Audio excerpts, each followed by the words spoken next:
మరోవైపు పాకిస్తాన్ ఇంకా పెద్ద కుట్ర చేస్తోంది. ఆ కుట్రను కూడా నేను మీకు ఎక్స్ప్లెయిన్ చేస్తాను. గత సాయంత్రం ఆర్మీ అధికారులు ఎవరైతే వ్యోమికా సింగ్ అట్లాగే కురేషి వీళ్ళిద్దరూ కూడా ఎయిర్ ఫోర్స్ ఆర్మీకి సంబంధించినటువంటి అధికారులు ఇద్దరు కూడా కీలకమైనటువంటి అంశాలు చెప్పారు. ఏంటంటే వాళ్ళు కావాలనే బార్డర్ గ్రామాల్లో వాళ్ళు సివిల్ ఏవియేషన్ సంబంధించినటువంటి ప్యాసింజర్ ఫ్లైట్స్ నడుపుతూ ఉన్నారు.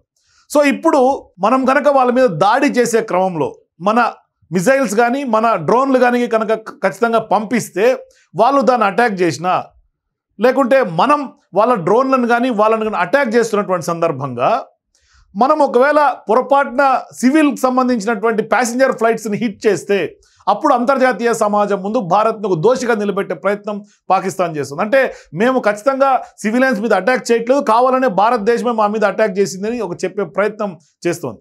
ఒకసారి అధికారులు ఏం చెప్పారు ఆధారాలతో సహా ఉంది, ఒకసారి నేను మీకు చూపించే ప్రయత్నం చేస్తాను. Pakistan is using civil airliners as a shield, knowing fully well that its attack on India would elicit a swift air defense response. This is not safe for the unsuspecting civil airliners, including the international. ఇక్కడ చూడొచ్చు క్లియర్గా మన భారతదేశం సంబంధించినటువంటి border రాష్ట్రాలు గుజరాత్ కానీ, రాజస్థాన్ కానీ, పంజాబ్ కానీ, హిమాచల్ ప్రదేశ్ కానీ, జమ్మూ కాశ్మీర్ కానీ, లే కానీ ఇక్కడ ఎక్కడ కూడా ఒక్క ఫ్లైట్ కూడా లేనటువంటి పరిస్థితి. అంటే మనం ఇక్కడ మొత్తం అంటే రీరూట్ చేసుకున్నాం. పాకిస్తాన్ మీద వెళ్లకుండా ఇక్కడ వేరే రాష్ట్రాలకు మన ఫ్లైట్స్ అన్నీ ఇట్లా రీరూట్ అయినాయి, మన కమర్షియల్ ఫ్లైట్స్ అన్నీ కూడా రీరూట్ అయినాయి. కానీ మన బార్డర్కి సంబంధించిన రాష్ట్రాల మీద ఎక్కడ కూడా మన ఫ్లైట్స్ లేనటువంటి పరిస్థితి. కానీ పాకిస్తాన్ కావాలనే ఇక్కడ బార్డర్ ఆనుకొనే వాళ్ళ commercial flights తిప్పుతున్నారు.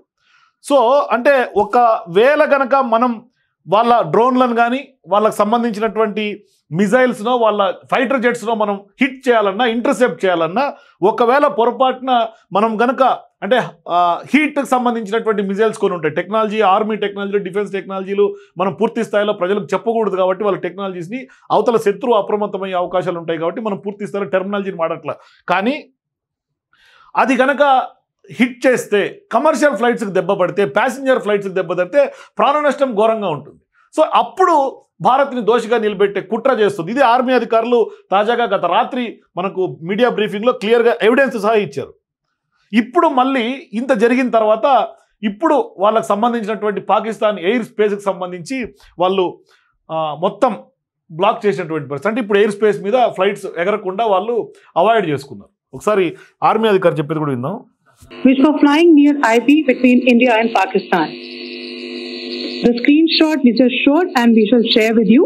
It shows the data of the application Flight Radar 24 during a high air defense alert situation in the Punjab sector.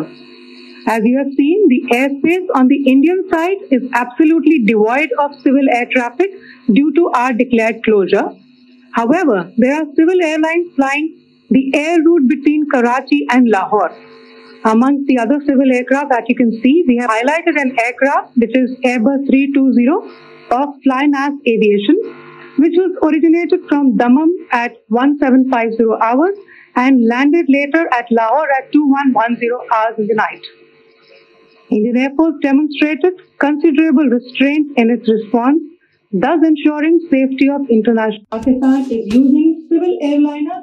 ఇట్లా పాకిస్తాన్ కుటిల ప్రయత్నంలో భాగంగా వాళ్ళ ప్యాసింజర్ ఫ్లైట్స్ని అడ్డుగా పెట్టుకుంటున్నటువంటి పరిస్థితి. అడ్డుగా పెట్టుకున్నారా లేదంటే భారత్ వాళ్ళ మీద దాడి జరగాలని పాకిస్తాన్ కోరుకుంటుందా, ఇదంతా ఒక కుట్రపూరితంగా జరుగుతుందని స్పష్టంగా చెప్పుకోవచ్చు. అంటే పౌర విమానాలను పాక్ అడ్డుగా పెట్టుకుంటున్నటువంటి కుట్రను కూడా ఆర్మీ అధికారులు బట్టబయలు చేశారు. మరోవైపు పెద్ద ఎత్తున జమ్మూలో కూడా చొరబాటుల సంబంధించినటువంటి ఉగ్రవాదులను కూడా మన భారత ఆర్మీ తిప్పికొడుతుంది. అంటే ఒకవైపు ఉపరితలం నుంచి అటాక్ చేస్తోంది, డ్రోన్లతోటి మిజైల్స్ తోటి అటాక్ చేస్తుంది. పంజాబ్లో కూడా ఒక మిజైల్ని కూల్చినటువంటి పరిస్థితి. బ్యాలిస్టిక్ మిజైల్ మన మీద ప్రయోగం చేస్తే పాకిస్తాన్ దాన్ని కూడా సక్సెస్ఫుల్గా ఇంటర్సెప్ట్ చేసి గాల్లోనే కూల్చేసినటువంటి పరిస్థితి.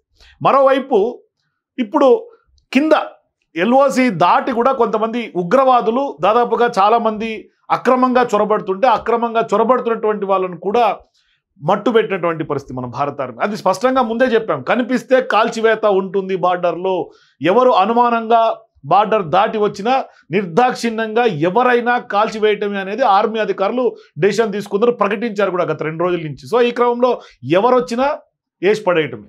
సో ఇప్పుడు మనం కమిట్ అయితే మన మాట మనమే వినమంటాం కదా, ఆ విధంగా